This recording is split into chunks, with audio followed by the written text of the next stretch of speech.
Yo, what up? Try to get this live in right quick before it get real. I know they about to finish it real quick. Jerome Jones, what up?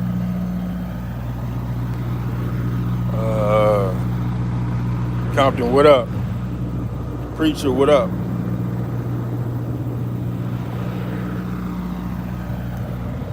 The audio good.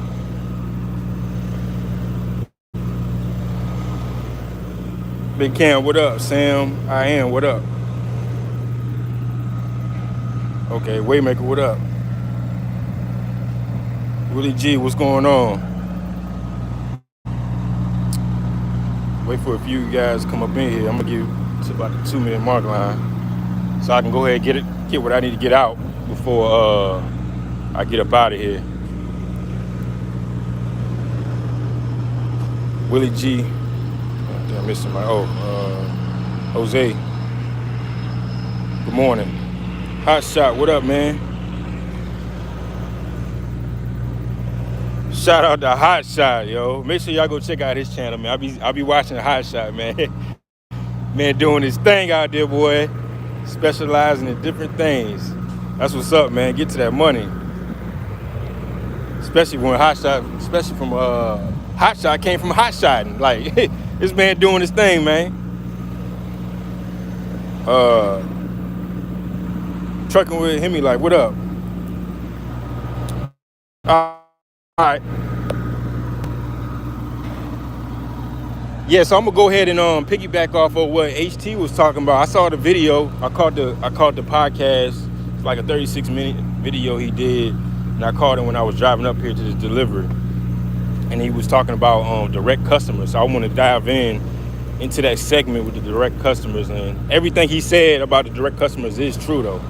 So he was talking about if y'all checked out that, if y'all haven't saw that video, go check it out. And I'm gonna just kind of like go deeper into that. Oh, that's Josh. What up, man? I'm gonna go deeper into that segment about the direct customers and kind of speak a little bit about it. Now he was talking about direct customers and once you get on and they giving you all this freight and you gotta abide by the contract, and if you don't abide by the contract, you can potentially lose that contract, and that is so true. So what I wanted to talk about is when you get in these contracts, and I tell people like this: get ready so you don't have to get ready. I'm gonna say that again: get ready so you don't have to get ready.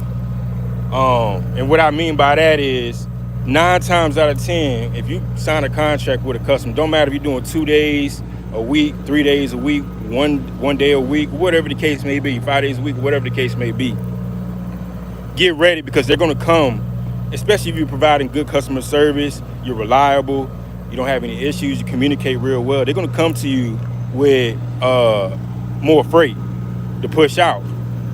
So you have to be ready for that. If you're not ready for that, then you have no business doing contracted freight. I know or direct customers. I know a lot of people want to get direct customers. They want to be home every day. They want to run the same load, treat it like a 9 to 5, Monday through Friday. That's cool and all though, but you gotta understand the real goal of direct customers.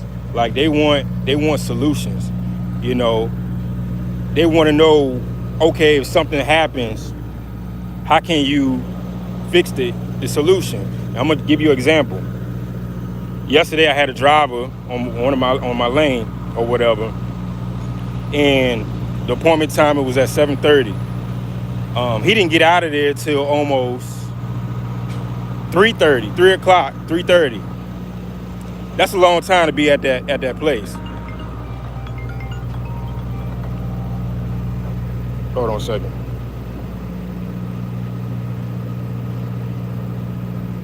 It's already starting already. So like I was saying, he was there at 7:30. Appointment time is 7:30.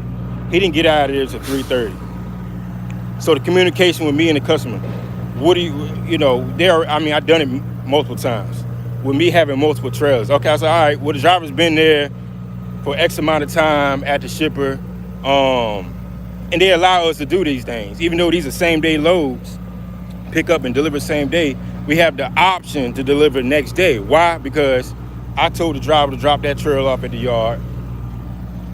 You go back down there to the customer tomorrow morning, which is today. Go pick up that load, and I go deliver it in the morning. See, I have multiple trailers where I can do that. And these are things that customers like, these things that customers see, where you have these options to do these kind of things and make things happen. So he's back down there picking up the load so he can deliver it back up here where I'm at right now. So I was able to, like I said, pick up the loaded trailer and deliver it this morning.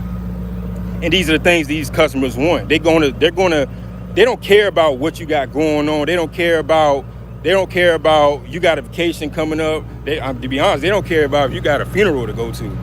All they care about is their freight. And, and if you can't uphold to that contract, or you can't uphold to what they're trying to, or what they're asking, you have no business doing direct customers. You know what I'm saying? So that's what, pretty much what direct customers, that's what they want. They want solutions. They want to know, how can you fix this issue if something happens? How can you pick up this load if you have a breakdown? And I've seen time after time, if you got one or two, breakdowns and you can't pick up their freight, they'll cut your contract. They'll find somebody else. And then if you want to talk about freight and how to get the correct amount to pull that freight, you gotta understand the market, and how you base that off of is the spot market. Most of the time, I'm gonna say 9 times out of 10, a load that's on the spot market and a broker is brokering it out, and you so happen to get the freight directly through the customer, you can kind of do a guideline like that as far as how much that freight is being paid. So say, for instance, you saw the load on DAT, paid $1,500. I don't know, went 250 miles, 300 miles. Somehow, some way, you got the contract and it was broken out. You did it for $1,500. All right. Now you can kind of base that off of how much you can tell the customer how much you'll move the freight for. You can probably tell the customer, all right, well, you can. What I would do is, this is what I would do. You would get an idea of where they're trying to be at, first and foremost. Try to get an idea of what somebody else is doing. Sometimes customers lie. Okay, they're trying to get the best, cheapest rate to move that product. If you got $1,500 that you got it from a broker and you're trying to get direct with the customer, you can kind of play with the numbers. Be like, all right, man, I could do it for $1,300, $1,400, contracted, and it's dedicated, and you do the same load every day or every other day, or once or twice a week, or whatever the case may be. But it has to make sense for you to do it. Don't just go out here and get customers and say you got contracted freight and you out here lowballed yourself, messing around trying to get that contracted freight. It doesn't make sense. So you got to make sense of the matter. You got to do the numbers. Everybody's numbers is different. I don't know what everybody's numbers is. I don't know how much it costs for you to run your operation. So you got to come up with those numbers. It got to make sense. If a tire blow, you got a situation where you got to get it towed. Is some of that cost going to cover that? You know what I'm saying? So stuff like that matters. Don't just go out here and just get customers and just throw out any number, because you don't want to be out here killing yourself. And one thing you don't want to do is, treat this as like a 9-to-5 or a local job or a company driver.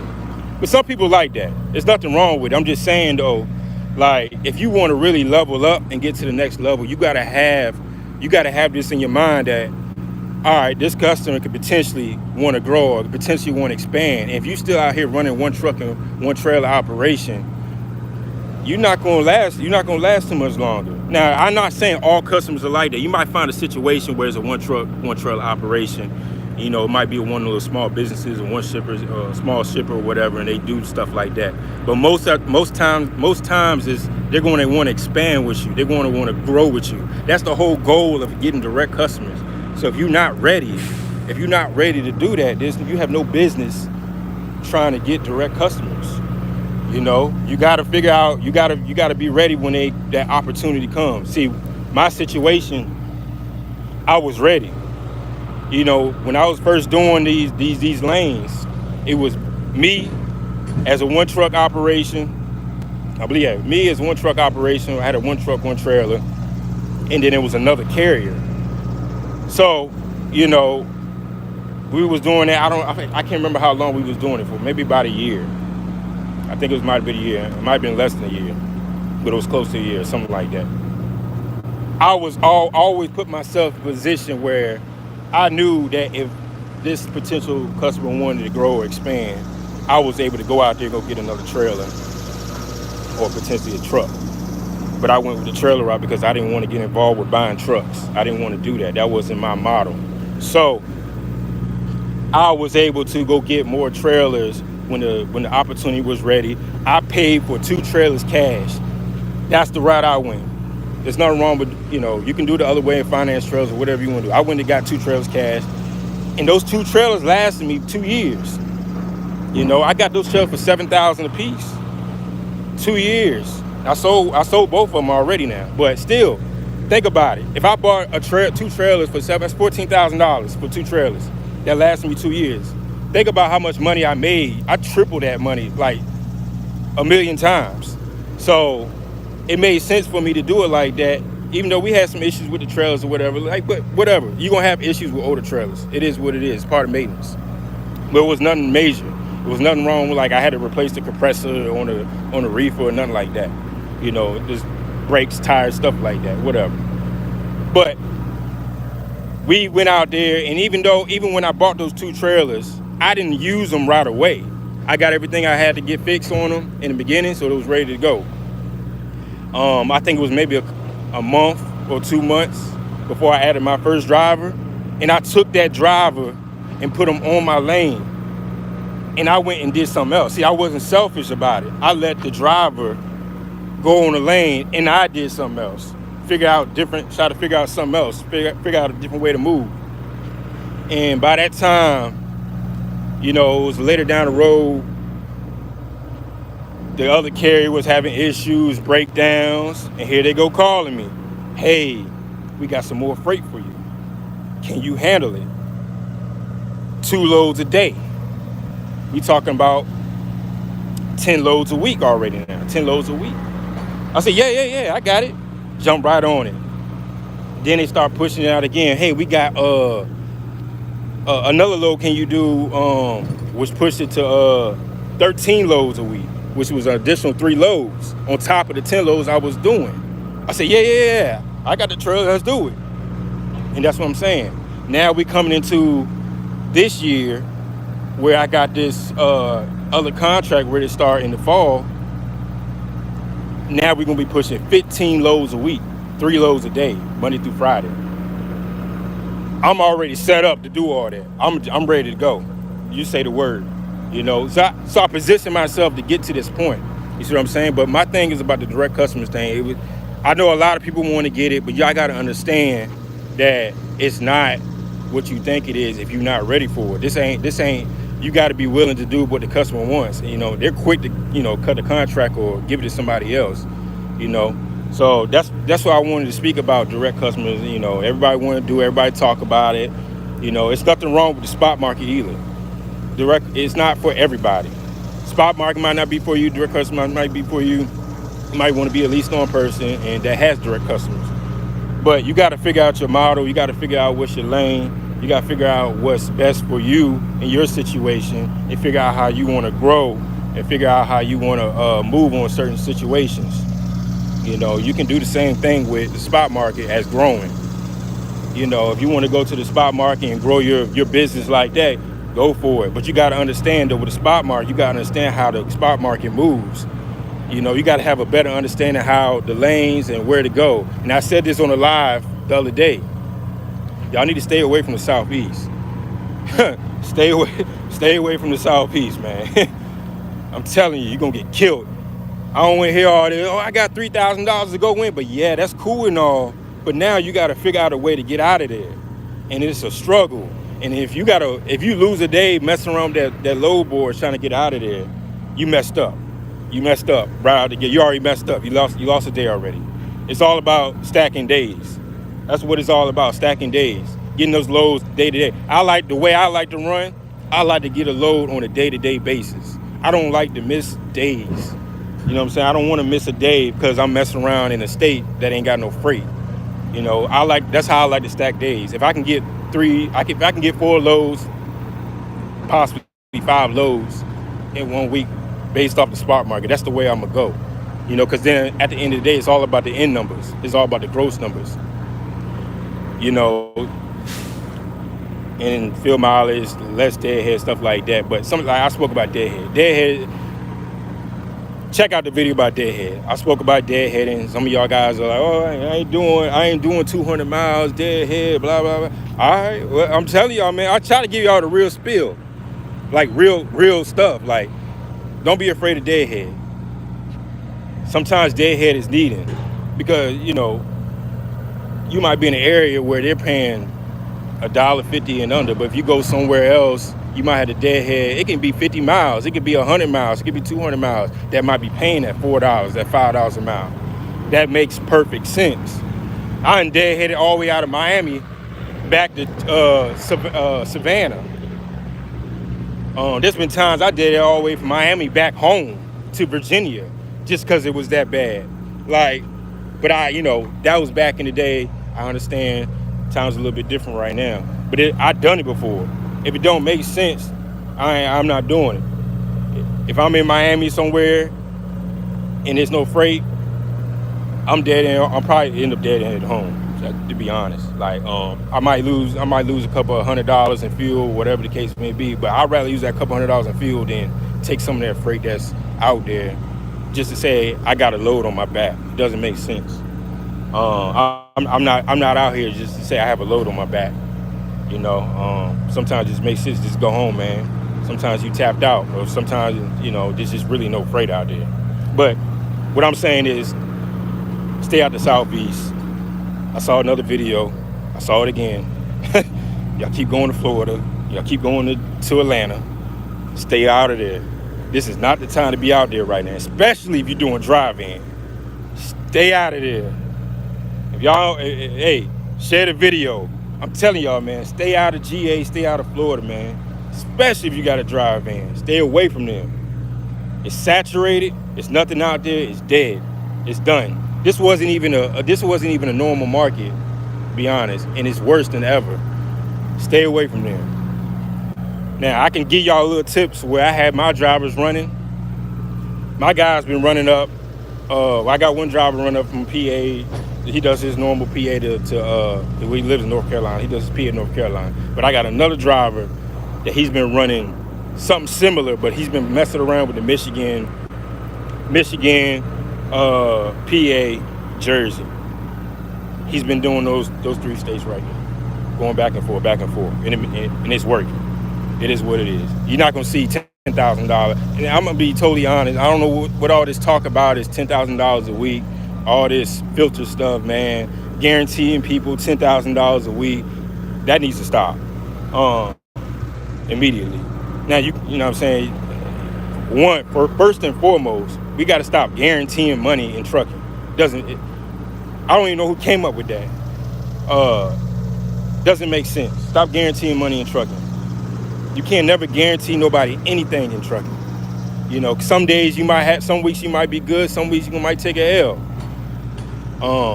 But there's a middle lane. There's a consistency where you don't take L's every week. You can be somewhere where you can make $7,000, $8,000, between $6,000 to $8,000. We talking about reefer, $6,000 to $8,000.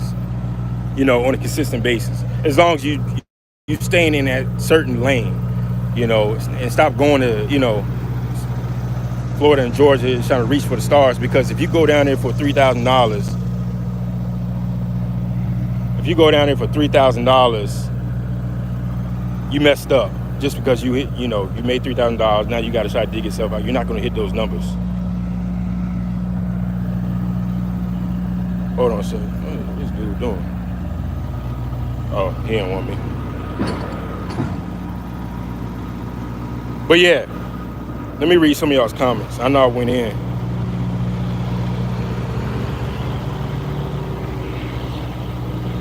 What up, Dirty Broke?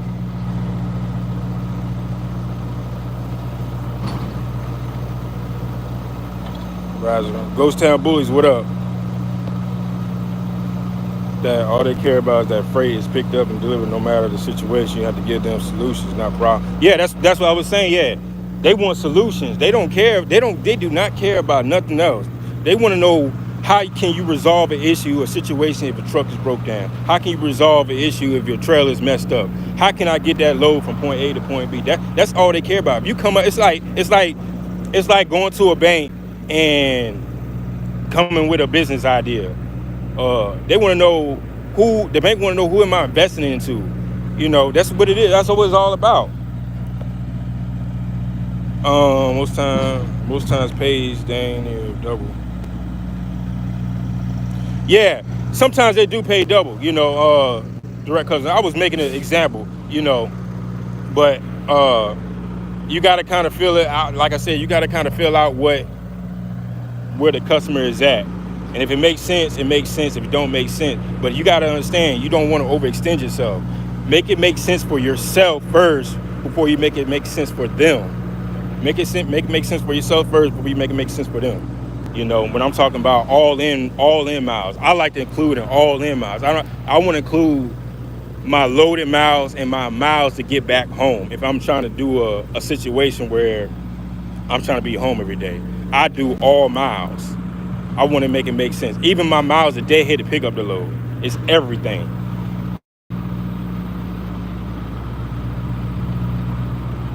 I charge more than that. There's at least 20% margin as a broker or more. You can usually get away with. I paid $16,000 for my first rig, you know. To get a load that's racing with damn near everything is criminal. Yeah, man. I don't know. I don't know why people go down there. Maybe I want to see palm trees or something like that. I don't know. I don't know, man. I don't know. Maybe I want to see clear water and palm trees. I really don't know anymore about the Florida thing, but people still doing it. I don't know, man. I'm out of know where you at, what they doing, how they feel. And I live in Georgia, so I gotta suffer. Yeah, Georgia, man. I'm sorry to hear that about Georgia, man. Georgia's so saturated, man, and it just got even worse. Like, oh my God, you gotta think about what's going on in Georgia in the community. It's just everybody goes there. I'm not even talking about trucking. We can just talk about like music and just the industry. It's so sad. And a lot of people invested in. You look at what's going on right now with these rappers. A lot of these rappers invested into the trucking industry. That's crazy. That you would never think of. Why are rappers invested in the trucking industry? Like, man, it's crazy, man. You gotta look at that stuff, man. Most of them rappers live in Atlanta. So what you think's gonna happen? Let me see. I just dead ahead for the win, man. Yeah, man. Yeah, like I said, man, don't get it twisted, man. Deadheading, sometimes you gotta do it. And I deadhead 2 trucks 4 times a week because I will never pay the hardest Florida freight. Doing it for like 4 years. Oh, you out there in Lakeland? You out there where all the juice is at? I used to have a lane out there back in the day. I forgot the name of that place. Was it Saddles? I think it was Saddles or something like that. I can't. They had the juices to take them to Maryland. They should take them to Maryland. Oil field pan. I keep hearing that. I don't know anything about the oil field, but you know, I see a lot of people go out there for the money, but when you think about certain divisions and stuff like that, a lot of people do it because of the money. You gotta like what you do at sometimes, you know. If you don't like what you do, you're gonna end up hating it, you know, and now you're gonna, it just, I don't know. Some people think different. I don't know. There's nothing guaranteed in this business.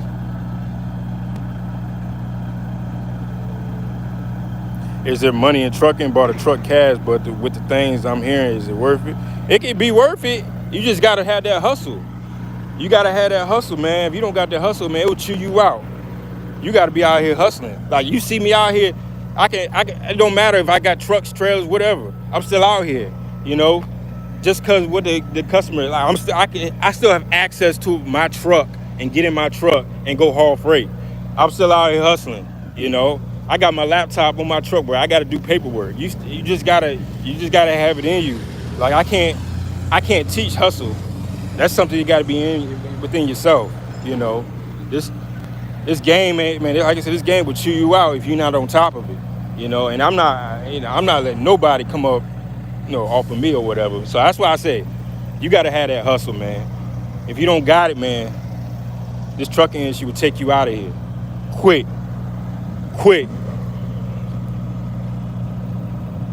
What up, Mob? Marcus, what up? About Georgia with all the gurus and experts. Yeah, Georgia's kind of like I don't want to say a scam.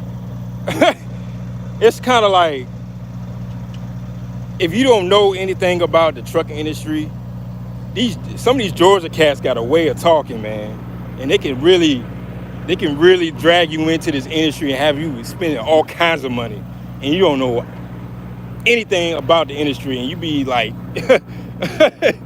you go be on the grass twiddling your fingers, figuring out what the hell I just did. This dude just had me go over here, buy a truck, buy a trailer, and I don't know how to make money. Georgia, man, you got to be careful. And I said something about the dispatcher thing on the last video. You got to be careful who you listen to in some of these courses. Some of these guys out here that got these $5,000 courses. You got to be very careful who you listen to in this industry. There's a lot of new guys coming out here messing up the game. All they doing is going to somebody else's courses, writing down information, and they go teach it and charge these $4,000 or $5,000 courses. That's what they do. It's sad. It's a hustle. It is what it is. Get your money. I'm not knocking nobody doing it, but a lot of people fall for it, and then they come reaching out to, I had people reach out to me before about it, like, what do I do? I'm stuck. I bought a truck. I don't know what to do. I mean, you the only person that did it. You know, you can't. Like, why is this my problem? Like, I don't know. But I'm just saying, though, like, y'all got to be careful who you listen to, man. Like, a lot of this stuff is, like, filtered. A lot of this stuff is a hustle. It's like, it's starting to become like a scam at some point, at this point. Like, it's starting to get crazy out here, man. It's starting to get real crazy. Saddle Creek, yeah. Yeah, that was back in the day. Saddle Creek, that was way back in the day. I used to run them loads from Florida back up to Maryland, but I don't know what it is now. I've been to Florida with a truck in a long time. Semi-tractor trailer factor. What up? I go to Atlanta back down here. Yeah, I got a couple buddies that live in Florida, and they got it. They made it work for them. They live in Florida, and they go to like 75 South Atlanta off 75, they do whatever they do. It makes sense for them. You know, you just got to figure it out. The grind don't start. It's facts.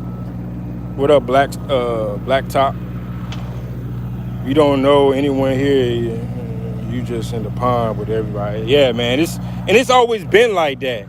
Like Georgia, even when I was running around Savannah and stuff like that, I try to stay far away from Atlanta as possible because it was so, like, the inner part of Atlanta.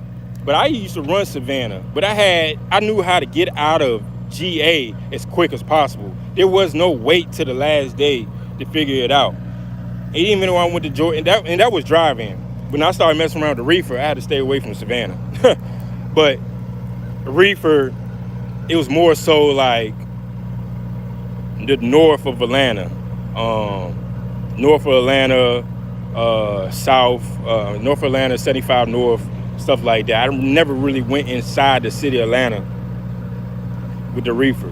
I try to stay away from that. Because you got to think about it. When you go to Atlanta, you got to think about, all right, well, I picked this load, I'm going to Atlanta, where my park at. It's a lot of figuring out you got to figure out, you know. So it's just like, I don't want to deal with it, you know. What up, AIC? It's a scam. Some of these people doing 5,000 courses going to get shot in the head. Hold on a second. Yeah, they finished me up already. I knew this was gonna be quick.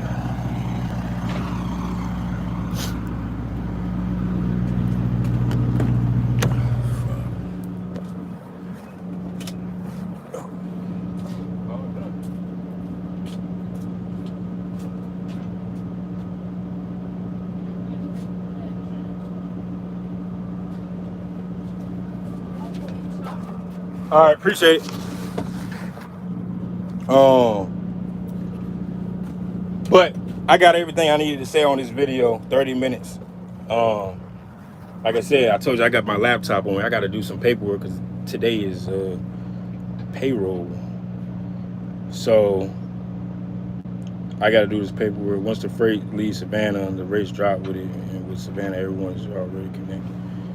Money is, even with that, you'll just end up being undercutted by the bigger. Yeah, it's cutthroat in Savannah. It's very cutthroat. It's cutthroat in Georgia, period. Like, it's just, man, like it's cutthroat. Like, I got guys over here that want to go to Georgia, and I advise them not to do it, but they continue to want to keep going to Georgia. I'm like, yo, do not go out there. And once they finally go out there the first time and they realize what happens, they be like, all right, well, I don't want to go back to Georgia no more. I just be like, it's cutthroat out there, yo. The loads come out the load board so quick it ain't even funny. If y'all need to reach out to me, man, call me Cooley 804@gmail.com. I got to do this paperwork and get this done so I can head back. But I appreciate y'all coming in, hit the like button, share the video, man. This is some real information, no filter. Like, this ain't none of this. Like, I don't even do, like, I really don't like doing edit videos and stuff. I go live. I'm gonna give y'all the real deal. Like, I ain't no regular blow joke guy that, you know, that just, like I said, in the other video, bought trucks and trailers and just started a business. I'm a real driver for real. Like, y'all gotta stop listening to some of these guys that never even been in a truck. You got guys teaching classes that never even touched a truck. But I hope the best for some of you guys, man. I wish the best of luck for some of you guys, yo. I was trying to continue doing some more lives and some more videos about credit, and get some of you guys on board and try to win out here for real, get a real win. But I catch y'all later, man. Y'all be easy, drive safe.